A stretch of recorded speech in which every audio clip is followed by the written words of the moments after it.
to vote in this election? Well, I see we've got a big sign up here with some really good advice. Some states are starting to vote. In fact, early voting began in Ohio today, and people started lining up last night. They couldn't wait. They couldn't wait to cast their ballots, and I think we could see a record turnout in this election. I want to thank Tracy Ellis Ross, an amazing actress, and I'm so proud to have her support. You know, there are so many important elections up and down the ballot, and I want to say a special word about Catherine Cortez Masto. She was a great attorney general for this state, and she will be a terrific senator. We need more leaders like her who will fight for working families, who will stand up to Donald Trump's bullying and bigotry. So let's send Catherine to Washington to support everything that we're going to be fighting for together. And while we're at it, let's send Dina Titus back to Washington. And please, let's elect Jackie Rosen and Reuben Kewin. Now, I am not exaggerating when I say that your vote could make the difference in all of these races.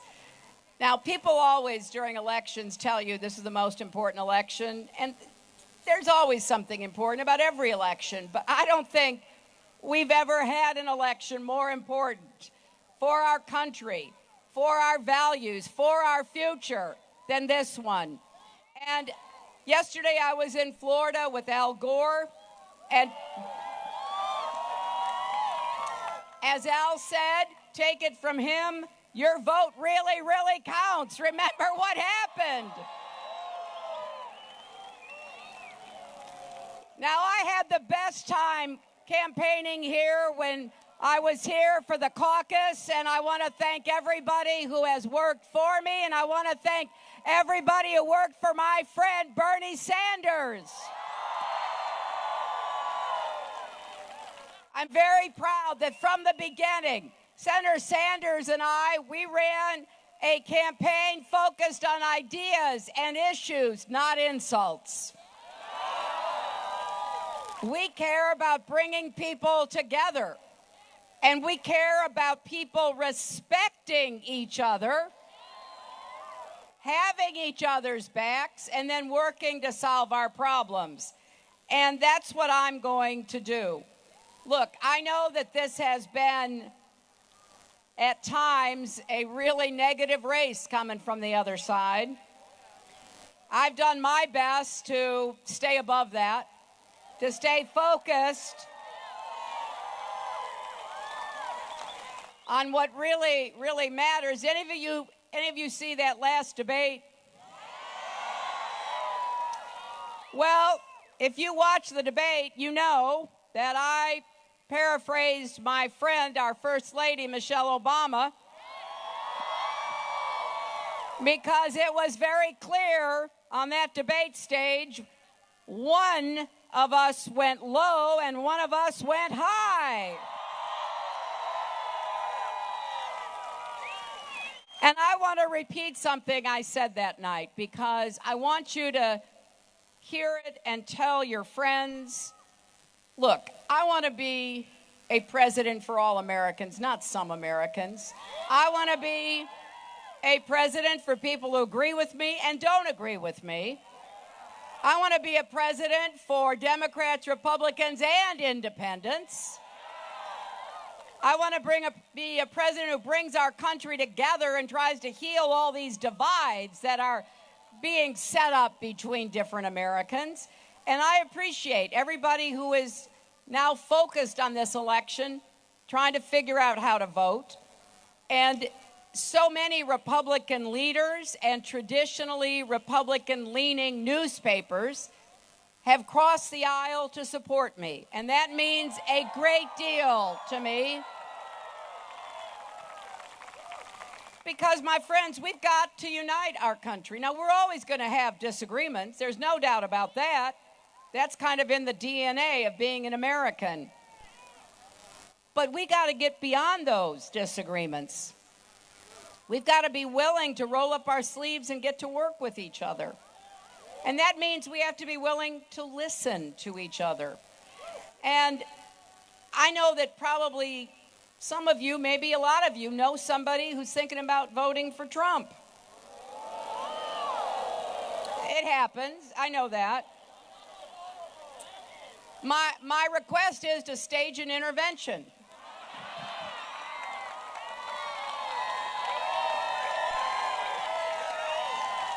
Because just about any issue, you want more jobs with rising incomes? You want to make sure we have a fairer economy? You want to make it possible for young people to afford to go to college and get out of debt? You want to make sure that we have quality, affordable health care? You want to make sure that unions are respected and we have collective bargaining? You want to make sure that we protect a woman's right to choose and marriage equality? You want to make sure we're respected in the world and we're strong and we're steady in our leadership? Well, I think the choice is pretty clear. Because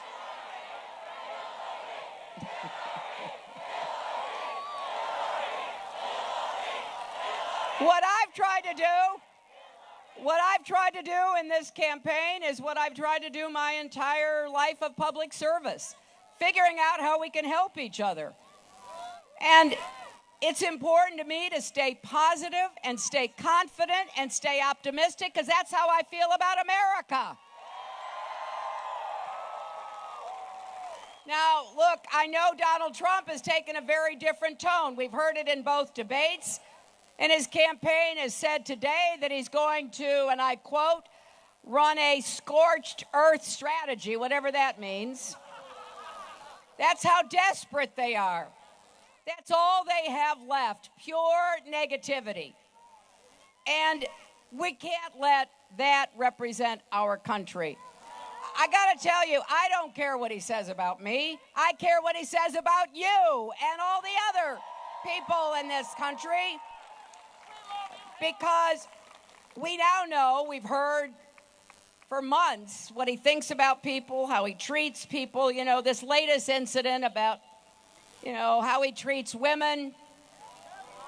Well, he's doubled down. He doubled down on his excuse that it's just locker room talk. And I got to tell you, after he said that in the last debate, the most amazing thing happened.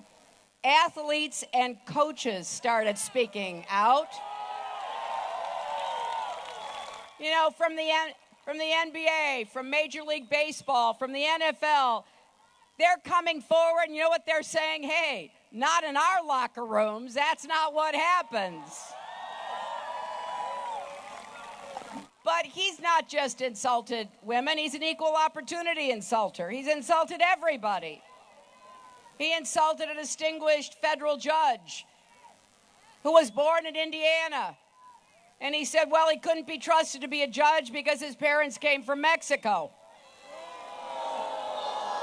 He's targeted immigrants, African Americans, Latinos, people with disabilities. He's targeted POWs and Muslims. He's also targeted our military. He's called our military a disaster. Now, how can you be the commander-in-chief if you don't respect the men and women who serve in the United States military? I think he has shown us who he is. Now, the question for all of us is who we are, right? What are we going to do to show that America is better than this, that we're going to work together, Now, I believe you deserve something to vote for, not just something to vote against. And that starts with the economy.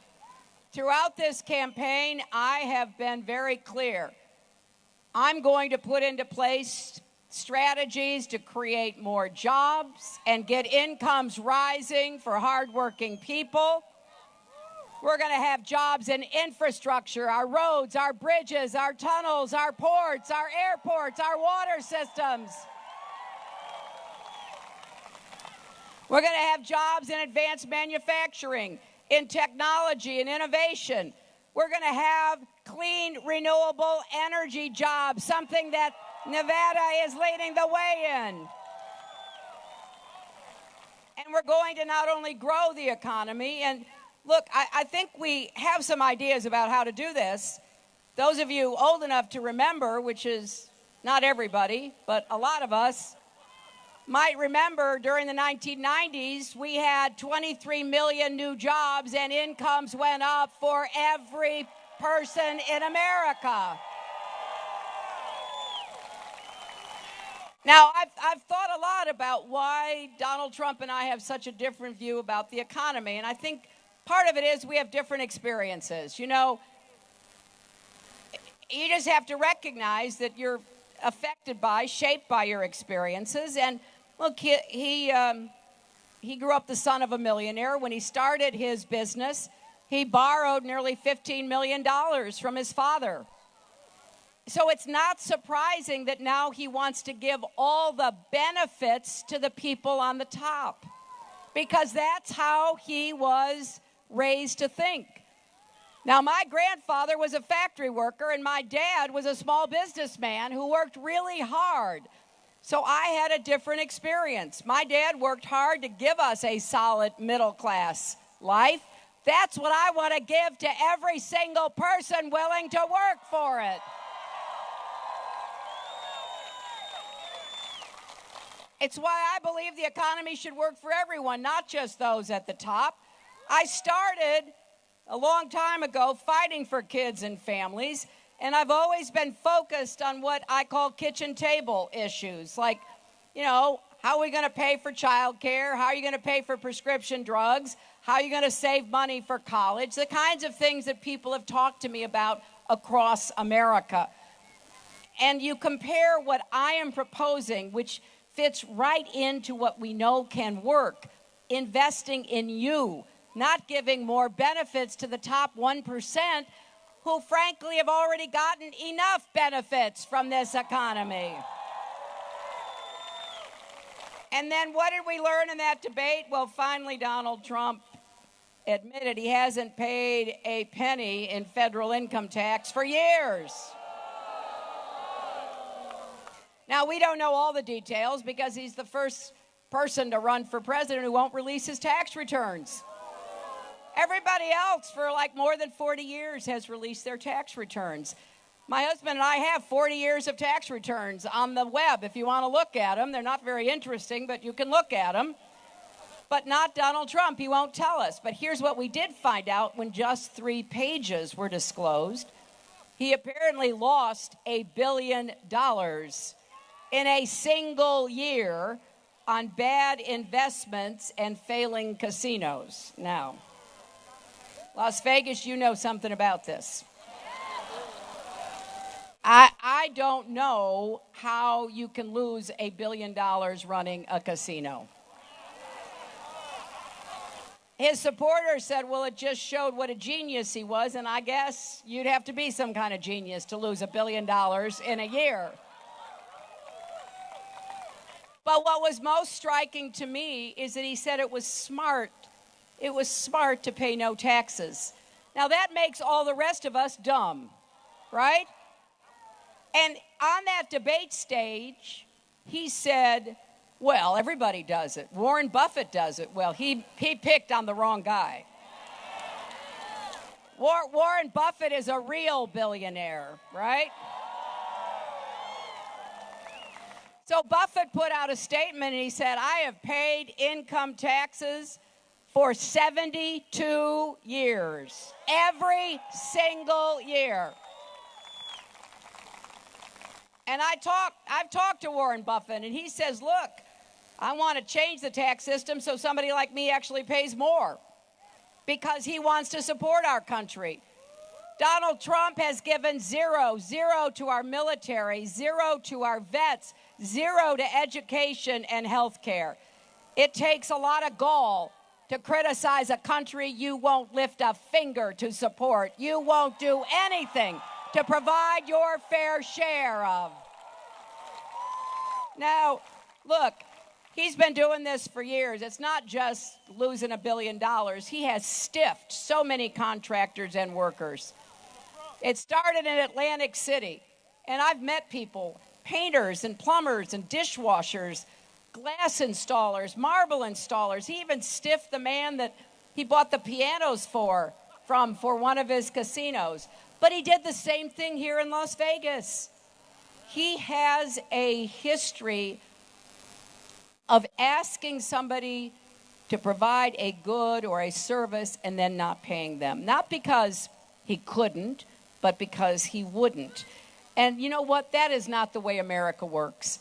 If you make a contract with somebody and the other side fulfills that contract, you should pay. And what happened to all these small businesses that he stiffed after he said he wasn't going to pay them? He said, well, go ahead and sue me. Well, who can afford to sue somebody who employs hundreds of lawyers to prevent people from being paid? It's wrong. It's just absolutely wrong. And so what we're going to do is make the biggest investment in new jobs since World War II. I think there's a lot of good work to be done in America. I want us also to be the clean energy superpower of the 21st century.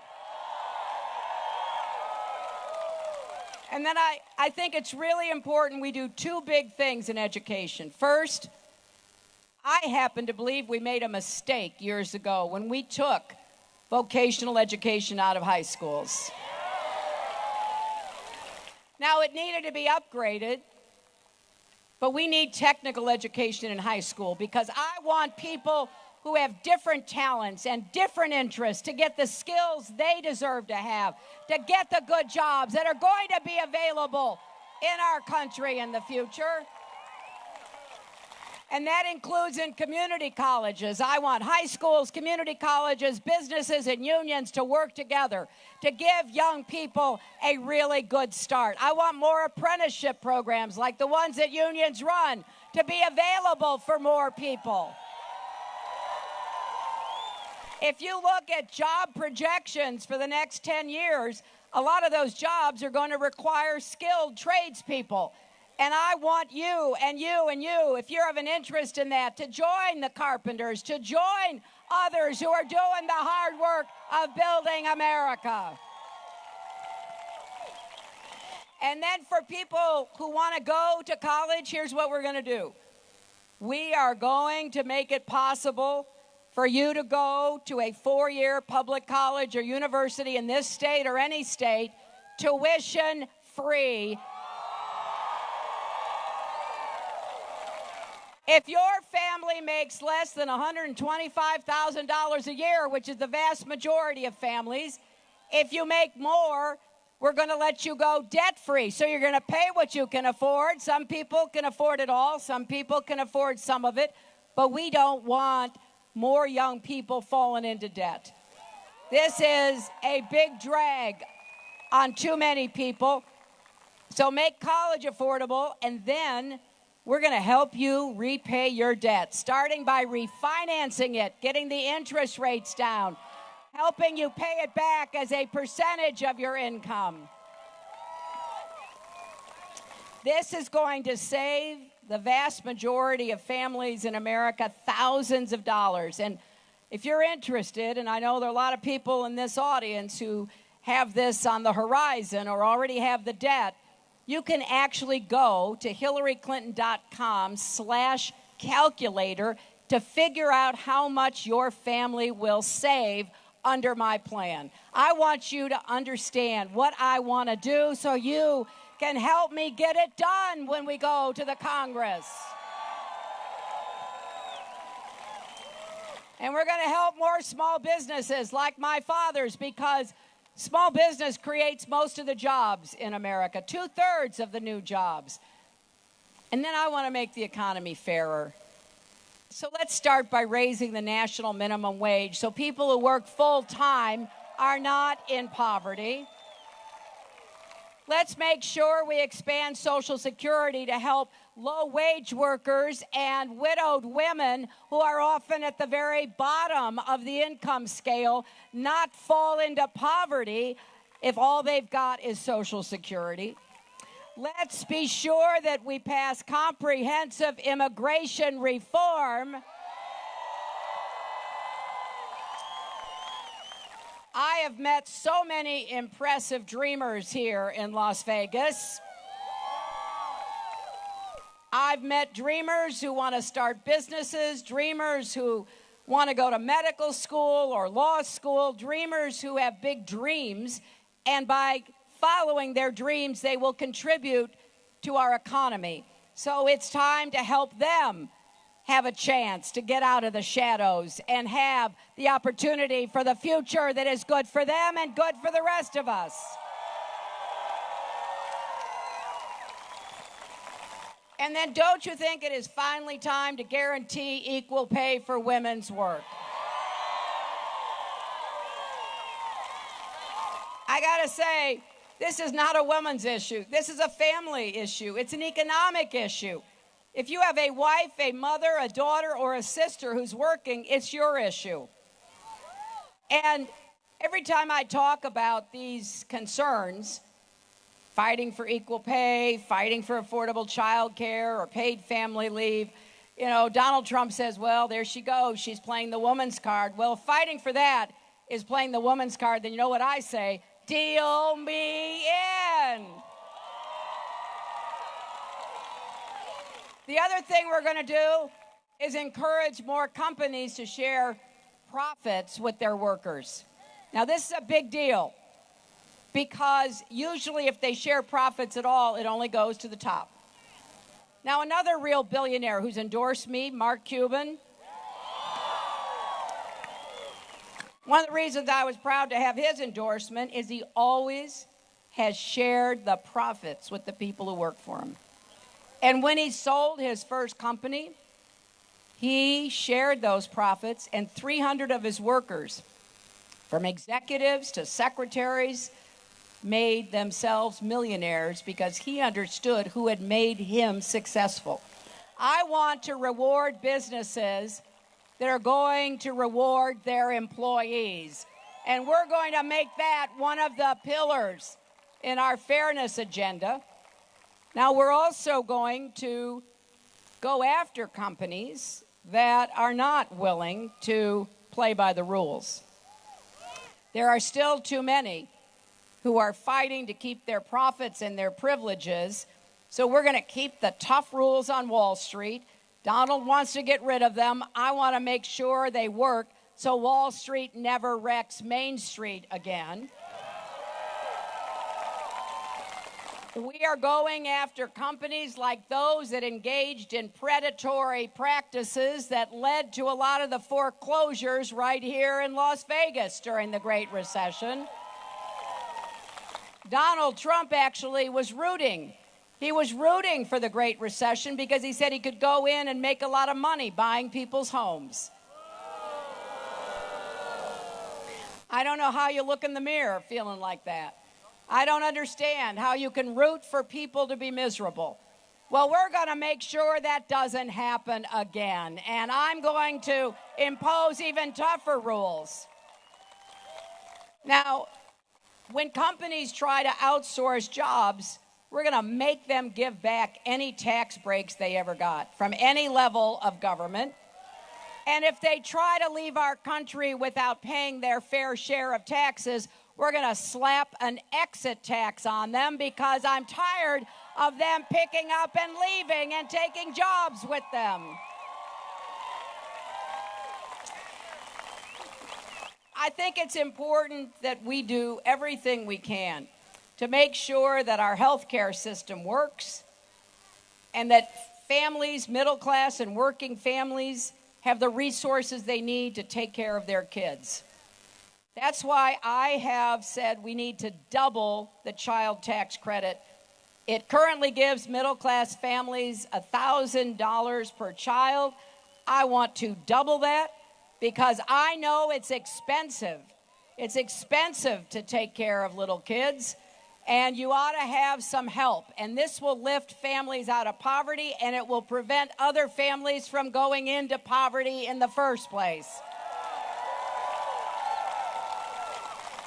I am all for people working. I am a person who grew up with a strong work ethic from my parents. I want people working. But we got to make sure that the work they do is rewarded enough that they can get ahead and take care of their kids. That's how it's supposed to start. And that's what we have to make happen here in America. Now, there's something you all can do in order for us to be able to work on and accomplish everything I've said. And, you can go to my website. If there's an issue you're concerned about, it's probably already on there. Tim Kaine and I did a book together called Stronger Together to make sure you knew what our agenda was. I see one waving there in the audience. Because I have this old-fashioned idea. I don't want to just spout words and try to create rhetoric. I want you to know what I will try to do as your president because I need your help and your partnership. If we're going to raise incomes, then we got to make sure we've got people in Congress who are going to help us raise incomes. And that's why I'm asking you not only to support me in this election, but Catherine and Dina and Jackie and Ruben, all of us who are on the ballot.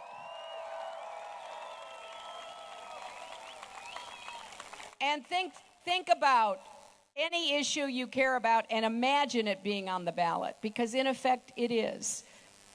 There's never been an election where there's such a difference between the two candidates. I have to tell you, with prior Republican nominees, I might have had disagreements with policies or principles, but I never questioned any of their fitness to serve.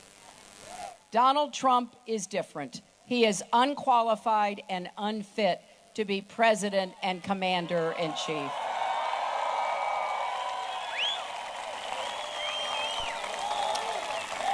So that is why it's so important that all of you register to vote.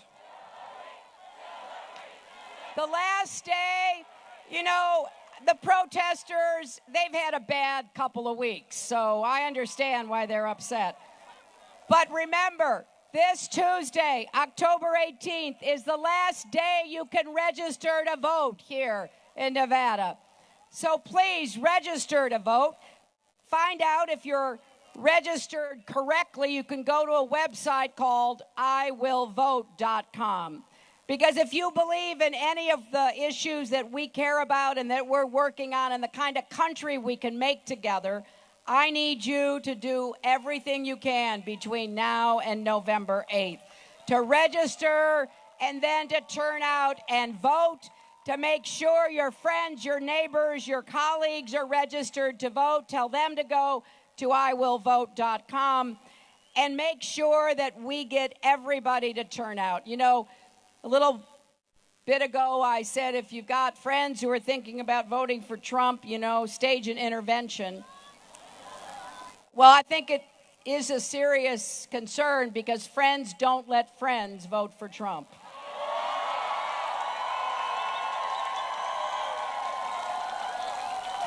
And I really have thought a lot about our country, and I happen to think America is already great, but we have to do our work to make sure it stays great and gets even greater. And I know how important it is that we stay focused on the concerns that people have, not on the demagoguery and the distraction, but what is it we're going to do together? And like I said, I really believe that we need to come together as a country. And I am committed to doing everything I can every single day, if I'm so fortunate enough to be in the White House, to help all of you to get as far as your hard work and your talents will take you. Because we want to prove to the world something that I believe in, that we are the place of freedom and opportunity, of justice, of equality, the best place in the entire world to live and to work, to raise a family. We should never take that for granted by 1 second. It is our obligation as Americans to dig deep in doing whatever we can to build the kind of future that we want for ourselves and our children. I now have 2 grandchildren, and it is the joy of my life. But I'll tell you this, I don't want just my grandchildren to succeed. I want everybody's children to succeed. And I want to be sure that when they grow up, our country is still the engine of opportunity with the values that made us great in the first place, and that the world is peaceful and prosperous so that they can make the choices that they wish to make to chart their own futures. That's what we believe in here in America, and that is exactly what is on the ballot this election. So my friends, come join me in helping to build a future that will give us all the chance to have the kind of potential that we deserve to have. Thank you, and God bless you.